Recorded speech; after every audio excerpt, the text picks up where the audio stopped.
dikk joxe seen xalaat ci ponk bi nga xam ne moom la ñu fas yéene njëkk waxtaanee mu ñeewal ki nga xam ne moo di Amadou Sall nekk doom ci l'ancien président Macky Sall mbir yi ñu doon tudd lu jëm ci 5 milliards mbir yi daal dinay évoluer ni ki démb ba ki nga xam ne moo di Mahmadane Sarr nekk propriétaire bu Lansar ni ki démb dañ ko extraire ci cellule am foofee ca Rebeuss daal di koy yóbbu ci dikk pour woyal enquête bi nga xam ne dafa jëm ci mbirum oto bañ ci tudd sax lu toll wala sax lu ëpp ci 16 milliards Babacar ci suñuy koppar. waaw tigi ni nga ko waxee noonu de la ko yéenekaay gi di l'Observateur quotidien jot a xëy ci xëtam gu njëkk dellusiwaat nañu Mahmadane Sarr ñu gën koo xam ci Dane Sarr mu di borom moomeelu li nga xam ne moo di Lansar automobile ndax moom ci fàttali tegoon nañ ko loxo bu yàgg-yàgg ginnaaw bi nga xam ne rapport Cour des comptes génnoon na ci lañ ko tuddoon par rapport li nga xam moo di seno yi ak transfert yi nga xam ne amaloon nañ ko bien avant même ñuy def lu jëm ci wàllum passation de service te loolu dinañ ci dellu siwaat ci lu yaatu ndax mbir mi soo fàttale ko mbirum Amadou Sall la mbirum Waly Ballago Seck ak yeneen juróom-benni doomu aadama kon ñoom juróom-ñaar lañ lu weesu Amadou Sall ñoo xam ne lu ñuy tuddaat yees la loolu mooy ramification yi nga xam ne rapport Cour des comptes bu 2019 génnee na ko def ci benn prolongement mu ñëw jokku si waat ak li nga xam moom la CENTIF tam jot a fësal ndax loolu ñu weesu tamit moom la CENTIF jot a feeñal ci li nga xam moo di transaction suspect yi mais transaction suspect yi dafa ñëw tam dooleeku ci genn wet mais ni luy corroborer ak li nga xam ne moom la rapport Cour des comptes bi fësaloon ndax rapport Cour des comptes bi ci fàttali balaa ma ñu ci rapport CENTIF bi daf ñuy waxoon ne il y a eu des transferts yoo xamante ni amoon na loolu lan la mooy bi ay marché oto yoo xam ne ñu tuddoon la marché oto yooyu Lansar automobile moom lañ ci tuddoon Lansar oto boobu ki ko moomoon mooy Mahmadane Sarr ba mu la ñu defal ay transfert yu toll ci plus de 10 milliards yoo xamante ni am na loolu mooy 3 jours xaw ma 2 jours après l'élection présidentielle après l'élection présidentielle boobu nag yéen kaay gi xiyaat na ci tey ne ay ndaamaar la yoo xam ne dañ ko lim mu takku lool mais ba ndëgi ni buñ ko xool bu baax ci wàllum koppar yi ñu transféré te mu toll presque tam ci 5 milliards yu teg la oto yi mënees na cee wàññi ay man oto yi sax mënuma ko lim maanaam turu oto yi àlli ba bu fi newoon Mercedes ay Toyota ay BMW ay Nissan ak yeneen muy oto yoo xamante ni maanaam oto de luxe la buñ koy xayma moom nag nee nañ oto yooyu noonu moom la daan louer état du Sénégal bu ko louer état du Sénégal dañ ko daan waral di ko fay parfois te ci ñaari pàcc lañ wax que ne moom ci la wax ne moom la ko daan louer benn bi mooy que ne état du Sénégal buy am yenn événement yi à l'intérieur du pays moom moo leen daan luy oto yooyu nga xam ne ay voiture de luxe moom lay nekk beneen bi tamit mooy lim na ci sax ba ne dafa am ñoo xamante ni dañ doon ñëw ci biir réew mi di fi def une enquête rawatina waa FMI ci oto yi ñu leen di jox moom bokk na ci oto yi ñu doon luy moom lañ daan utiliser entre 2020 2021 2022 ba 2023 loolu moom la lim comme ne moo waral facture yi nga xam ne jot na ko mais ci biir facture yi ba ndege ni daf ci am problème yoo xamante ni yu tegu la mooy dañuy wax carrément que ne facture yi mu ngi nii ne oto yi lii la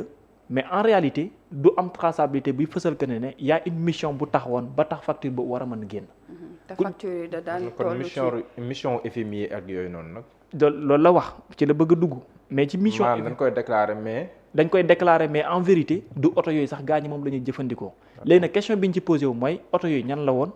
autorité yi yan autorité la ak événement boobu yan événement la woon parce que dafa njëkk a wax ci benn côté ne. soo gisee mu daan louer oto yi mooy dafa am événement yi daan am à l'intérieur du pays. mu daan waral le déplacement du gouvernement boobu li ñu daan déplacé wu ay oto ci la bokk oto yooyu moom la leen daan loué. ak campagne yi aussi. très bien ci campagne yi également aussi. léegi bu ñu demee nag dañuy gis carrément que ne campagne yooyu wala événement yooyu ñuy wax ñoom ñi faral di gën di dem du oto yooyu ñoom la ñuy utiliser ku lan moo waral ñu loué ay oto ba pare te oto yi demul. beneen bi ci tegu tamit mooy entre 2020 2021 ba 2020 wax na ne document bi mu ngi justifier que ne indiqué ne véhicule yi si jëm boppam dafa destiné pour transport ay oto yoo xamante ni daanaka ñoom seen jëm bopp waa FMI la ñu fi doon ñëw pour amal ay mission jëm ci wàllum li nga xam moo de wàllu exercice budgétaire bi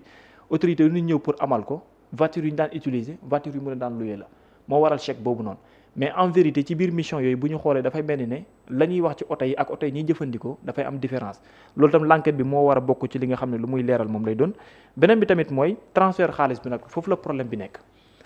ndax bu ñu fàttalikoo dañ ne lu toll ci 13 milliards de francs CFA mooy facture gi ñu ko waroon a fay en vérité maanaam bu ñu xaymaa lépp ba joxe pièces yi ñu teg dañ ne lépp mu ngi tolloon ci 13 milliards 610 millions 88 mille 725 francs CFA loolu la ñu wax ne moom la facture bi joxe woon mais 13 milliards la ñu wax mais en vérité li ministère du budget et des finances décaissé pour moom mu ngi toll ci 16,500 et quelques millions. léegi nag laaj gi samp mooy lan moo waral facture bi wax lii te facture boobu sax mënees na koo xoolaat ñu defal ko décaissement bu toll ci 16 milliards de francs CFA. beneen bi ci bokkaat tamit mooy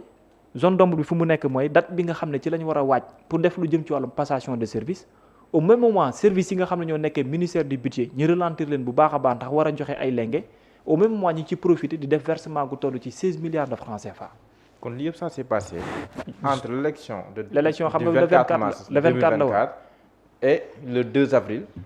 xam nga li kañ la am le 29 la am après la fin du le 29 fin de mandat les de 16 Macky milliards Sall. oui le 29 lañ ko jox. d'accord. le 29 lañ ko décaissé et au même moment nee nañ service yi ñu ngi nekkoon en préparation pour def passation de service. d'accord. donc dañoo def élection le 24. moom ñu fay ko ay borom le 29. voilà passation. te bor bi ñu wax lañ ko waroon a fay mu ngi waroon toll ci 13 milliards. Ouais. mais ñu ngi ko fay 16 milliards de francs CFA. te beneen bi ci 13 tamit mooy milliards yooyu sax loolu moo tax ñu téye ko. non parce que 13 dañu milliards ne- yi sax ñoom d'accorduñ ci. parce que dañu ne 13 milliards yi dafay méngoog lu ñuy wane ne marché fictif moom lay doon. oui parce que da ngay joxe benn justification. benn contrat mais contrat bi la nga ciy bind en réalité du loolu la ñu exécuté. d'accord. maanaam da ngay wax ne luy nañ oto yi lii lañ ko jëfandikoo mais bu ñu xoolee dafay mel ni oto yooyu noonu peut-être sax kenn mosu koo jëfandikoo wala jëfandikoo wuñ ko. lii nag boo koy xool bu baax moom benn côté la moo tax Mouhamadane Sarr ni ki démb ñu daal di ko extraire pour teewlu ko en attendant aussi suite la parce que lii mooy coowal oto yi taxaw autour de Amadou Sall et compagnie mooy transaction les 5 milliards yi ñuy wax tamit ba ndégg ni ci la bokk kun Waly Ballago Seck tam ci wàllum oto yi ñuy wax. kun léegi Mouhamadane Sarr la y a Silla y a également Ba il y a aujourd'hui Sarr Ibrahima Ba. d'accord. Ibrahima Ba moom entreprise yi ñuy wax ne ay entreprise écran la moom foofu lañ ko doon tudd. d'accord. mais transaction suspect yi moom ba ndégg ni daf cee bokk ma war a tan sentif sulli ko loolu doo tamit ñu teewlu woon ki nga xam moo di Mouhamadane Sarr démb. Mouhamed mbirum Amadou Sall wàllum oto yi Mouhamadane Sarr propriétaire bu Lansar moom daal di nañu koy teewlu lenn rek moo ci gën a louche wala mu frappé sax ñu bëri muy plus de 16 milliards yi nga xam ne daal di nañ koy transféré 5 jours après la fin de mandat de l'ancien président Macky Sall. waaw te xam nga loolu ça a été mentionné dans le rapport de la Cour des comptes ouais. sur la situation économique et financière du pays de 2019 à 2024. léegi bu loolu amee nga gis tamit un rapport de la CENTIF qui corrobore les conclusions du rapport de la Cour des comptes dans ce cas précis kon day mel ni ñaari corps de contrôle yi amul benn interdépendance seen diggante ñoom mën neen wax ne que wàcc neen à la même conclusion. dox nañ ba dajee ci benn dossier. voilà selon laquelle certains faits méritent d'être éclaircis par la justice. léegi bu loolu noonu yëpp amee si benn temps boo xam ne nii aussi moment de transition la or moment de transition foofu noonu li nga war a def rek moom mooy li ñoom général Jean-Baptiste Tine ak ñoom Ousmane Diagne doon def mooy gérer les affaires courantes. En attendant la passation de service parce que bu élection xasee am. waaw foofu en principe même bu nekkee ba léegi yaay ministre bi. mais mënoo poser acte yoo xam ne ni day mën na constituer un handicap pour ce successeur. moo waraloon le président Bassirou Diomaye Faye président élu pas encore installé mais mu nekk azalaay yëg ne am na lu ñuy waaj a def boobu sax jëlugul fonction mais mu woote ne loolu bu leen ko def si wàllum ndox meeg yooyu parce que looloo ko mayoon 5-5 parce que xam na ne loolu après moom mos doon hérité yenn saa yi gis nga bi mu ñëwee aussi yenn décret yu ñu jëloon yu si bëree bëri daf koo kasewaat à travers un autre décret donc bu nekkee ne moment boobu noonu la ñuy jël yenn décisions yi day mel ni yàkkamti la naa gaaw def ko parce que xam naa ne su ma ko gaawul def ki may wutu du ko def kon bàyyi ma gaaw def ko loolu lay nduróol te loolu faaw yoon am noo xam ne ni moom la si amal leeral parce que loolu c'est extrêmement important on parle beaucoup de véhicules mais derrière les véhicules l'argent des véhicules parce qu'on parle de transactions à hauteur de 5,5 milliards de francs CFA mais loolu c'est une grosse somme donc à côté des véhicules de 200 300 400 ba 500 millions bu leen neexee mais am na yeneen yoo xam ne nii peut-être feeñagul ci dossier bi te on parle de véhicule moo tax kii tuddoon wàllum oto pour setal boppam il a été très mal inspiré jumte loon parce que boo tuddee oto rek nu indiwaat coowal oto yi Samuel Sarr il a été entendu à propos des voitures yaa ngi dégg kii tam mi ngi ci kaso bi parce que ay voitures à la base location yu demee noonu donc boo tuddee oto loolu mën na nekk un but contre ton camp même bu nekkee ne aussi après justice moom mooy dem ba sës mu wax ne kat diw li nga ko doon tuumaal ndax moom moo def wala deful wala fiat nag di justice waxul ne Massamba mi li nga ko doon tuumaal moo ko def moo deful foofu mënoo wax ne moom moo ko def mais dans ces positions il est toujours préférable de garder le silence toujours préférable parce que yaa ngi gis dans le contexte actuel yaa ngi dégg ay naan Madiambal Diagne par exemple épinglé nañ ko ci rapport scientifique ci ñaata milliards ñi naan 21 milliards yooyu mais ba léegi moom da ngay gis ne il garde le silence waxagu ci ba tey parce que aussi à un moment donné boo nekkul ne yow tu n'es pas officiellement saisi d'une chose wala ngay dégg mbir di wax boo déggee mbir di wax rek nga jénn wax mën nga ubbi waale yeneen bunt yoo xam ne ak mais en revanche bu nekkee nga garder le silence di préparer waal sa défense pour au cas où waxtaan ak say avocat bu boobaa bu mbir bi ñëwee di nga xam waajal nga sa bopp di nga xam nan ngay taxawee donc je pense que dans ces circonstances il est toujours préférable de garder le silence mais quand même li ñu dégg nii ëlëb na xel te lu ëlëb xel da nga ko war a leeral au même titre que yeneen yi nga xam te ni moom la ñuy wax yëpp rapport Cour des comptes bi ñu mu wax ci li nga xam ne ni moom moo tax ñuy dund situation yu métti nii. parce que c'est la page 38. c'est la page 38 ah. la page 38 oui rapport Cour des comptes bi. oui mooy ci 4 sénaux yi mooy certificat nominatif obligatoire. oui émis le 29 mars 2024 au nom de Lansar Automobile Sarr la. mu ne pour un montant de 16,57 milliards de francs CFA pour règlement de factures relatives à la location de véhicules au profit des services de l'État dans le cadre des événements organisés sur l'ensemble du territoire sénégalais et durant lesquels les autorités doivent doivent être présents. mu ne du transport de ces hôtes-là, l'État du Sénégal en mission au Sénégal pour la gestion des activités publiques 2020, 2021, 2022, 2023 pour une durée maximale de 12 mois. mu ne une partie de cette créance résulte d'un contrat signé le 2 janvier 2023 par le directeur de l'administration et du personnel de la direction générale du budget. C'est-à-dire donc le contrat c'était entre Lansar Automobile et le directeur de l'administration et du personnel de la direction générale du budget ñoom ñu signé woon contrat boobu nag moo résulté wu fii xam nga rapport Cour des comptes bi 16 milliards cote moom la cité mais rapport scientifique moom dafa ne carrément ci biir ñoom li ñu am mooy contrat bi ça devait tourner autour de 13 milliards de francs CFA et le versement ça tournait autour de 16 milliards de francs CFA. Pourquoi 3 milliards de plus? C'est une question qu'il faut se poser. Mais dans l'ensemble également de ce contrat et l'objectif qui a été visé, est-ce que tamit réellement doon na loo xam daanaka lu ñu acquitté moom la doon loolu moom moo gën a xóotal lu jëm ci wàllu enquête bi te xam nga décaissement yi noonu dafay def tamit suspicion lu tax mu indi suspicion mooy que ne da nga koy signé mais moment bi ñu lay defal décaissement fa la problème di amee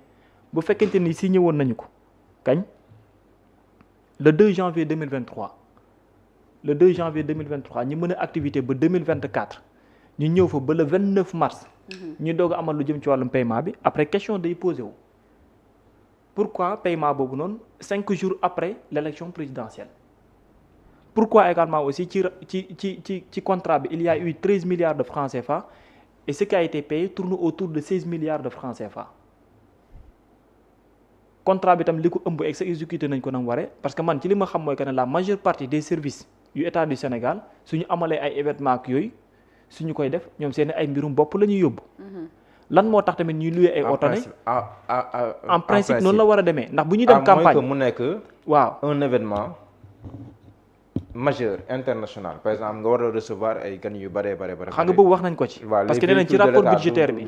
waaw si ngay jéem a am des véhicules de fonction comme coow des pas véhicules de fonction des véhicules de luxe comme coow ci doon jamonoy temps boo fàttali ko entre Fadilou Keita ak Ahmed Khalifa Niass à propos de l'OCI ak yu demee noonu de l'international mais bon donc yu mel noonu quoi mais problème bi mooy que ne mais bu dul loolu moom amul lu ko mën a justifier yow mënuloo justifier que ne am ngeen contrat ak état du Sénégal 2020 à 2023 État du Sénégal moom ministère du budget de la décaisseel yow ñu ne parce que ci campagne élection présidentielle da ngeen luy woon aussi ay oto mais budget bu Sénégal moom moo koy problème maanaam bu nekkee campagne présidentielle la. pourquoi état du Sénégal bu nekkee le candidat bi nu mu munti tudd même bu nekkee le président des candidats. il ne doit pas utiliser les véhicules de l'État. de l'État du Sénégal en principe pour sa campagne. loolu dafa war a utiliser loo xam ne ses moyens propres la yooyu mais xam nga suñu réew mu daanaka léppay jaxasoo. mais doo bon xamee yëfi nguur ak yëfi kii mais en principe bu nekkee ne birum campagne la on doit pas utiliser les véhicules de l'État mais loolu sax da ngay gis ay DG saa yi di jël seen mais loolu ce n'est pas normal. mais beneen bi aussi bëri na lu muy révélé tam mooy war nañ fexe ñun suñu réew yi surtout suñu réew Afrique yi parce que yenn saa yi ñenn ñi jege njiitu réew wala njabootu njiitu réew sax moo leen di gënal am poste. loolu tamit problème la parce que boo jegee njiiti réew wala nga jegee njabootu njiiti réew avantage yu mu lay indil si nga mën a enrichir si yenn anam yi dafay doy waar loolu loolu dafay créer ay circuits parallèles yoo xam ne nii parfois c'est en contradiction avec l'orthodoxe. loolu je pense que il faut que ñu xool les mécanismes yu ñu mën a ut pour régler ko bu baax a baax les pays développés ñoom ñoo ñu gën a exigeant si wàllu woowu je me rappelle Emmanuel Macron ki nga xam ne dafa nekkoon ci cabinet di gérer wàll en même temps sa sécurité Benalla ak yooyu noonu bi mu amee jafe-jafe mais voilà dañoo jël automatiquement des mesures drastiques ci wàllu woowu nangu ay passeport diplomatique ak yooyu noonu yëpp donc je pense que te kooku noonu sax amoon na fonction officielle mais da ngay gis ñeen ñoo xam amuñu fonction officielle mais jege bi ni jege rek daf leen di may yenn opportunité yoo xam ne nii surtout par rapport ak ñi leen jege ci wàllum deret ak yooyu donc je pense qu'on doit régler définitivement ce problème sinon dañuy gën a exposer ay nit après bu ñu fi jógee genre scandale yi rek moom ngay dégg mais quand même ça mérite d'être éclairci par la justice. na Babacar chaque jour nga dégg ay milliards yoo xam ne dañu koy dégg saa su nekk transfert bi moom moo gën a préoccupé bu mujj bi nga xam ne def nañ ko moo gën a ëlëm nit ñëpp xam nga beneen bi maa ngi ko doon wax sànq mais lii parce que dama delluwaat pour revisiter rapport Cour des comptes bi par rapport ak certificat nominatif obligatoire obligation yi nga xam ne ñu ngi koy wax mais tableau bi li mu lay dressel xam nga benn côté la ñu nekk bii ñaan la mooy waa Lansar automobile la Lansar automobile pourquoi on a parlé ici de 14 milliards xam nga on parlait là-bas de 13 milliards par rapport au CENTIF ci contrat bi ñoom ils ont mentionné 14 milliards 984 658 tegaat ci carrément que ne il y a eu intérêt à payer bu toll ci 1 milliard 587 millions loolu intérêt à payer la par rapport ak li ne ci contrat bi donc buñ ko yokkalee ba mu mat 16 milliards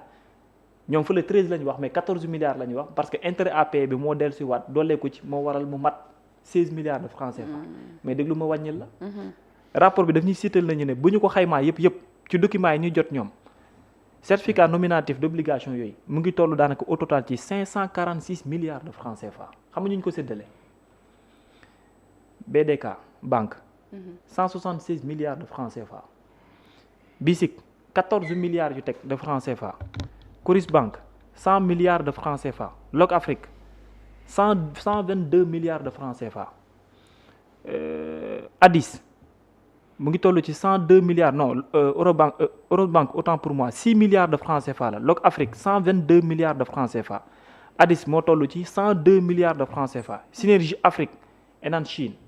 xam nga boobu waxoon naa ko fi man nañ ko fiy càmbar ne ñoom tamit nee nañ pour état du Sénégal parce que dafa am lu mu leen waroon a jox comme ndàmpaay ndax yenn yoo xamante ni dundoon nañu ko ci leneen état versé loon li c'est pour vous dire que ne certificat nominatif yi ma lay limal nii benn bu ci ne daanaka boo ko xoolee bu baax ab coow la gu ñëwagul même bu dee Enan Chine bi sax amoon na fi coow ba waxtaan nañ ci ba pare parce que Enan Chine bi mu ngi tourner autour de 5 milliards de francs CFA bu dee ne SCTC la mu ngi toll ci 475 millions de francs CFA BICIC moom tam lim nañ ko 2 milliards 200 millions de francs CFA la ak ñi nga xam ne daana ko ñoo di waa voilà bu ñu ko xaymaa au total ak automobile SAR la moo tourné autour de 546 milliards 703 millions 252 mille 268 francs CFA